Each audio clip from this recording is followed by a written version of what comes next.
In order for students to best achieve, they need to have clear goals with feedback that's ongoing.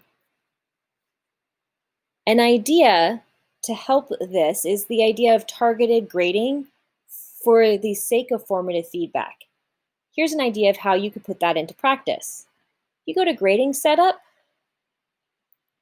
If you have categories already, you can just add an additional category, formative feedback.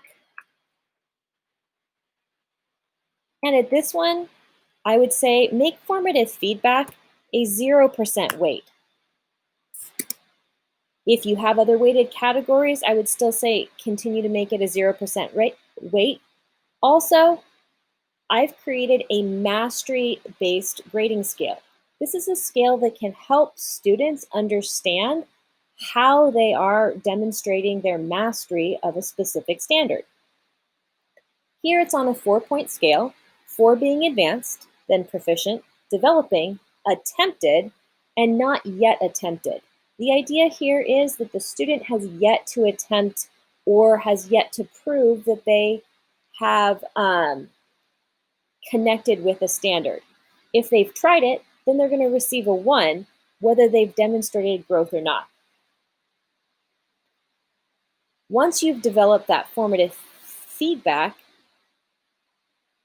you can go to and create an assignment. I'm going to connect to word choice. Within this, if you scroll to the bottom, you'll see learning objectives align. Here, I can select the learning objective specifically for this targeted task.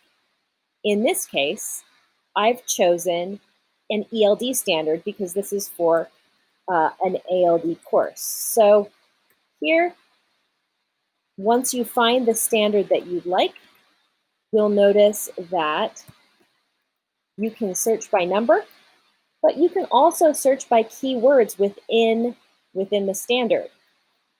Once you've selected that standard, if you'd like to give specific targeted feedback, instead of having it be using your numeric scale, change it to create new. What this will do is it will take the learning objectives that you have already aligned, and as you can see, place it in a rubric.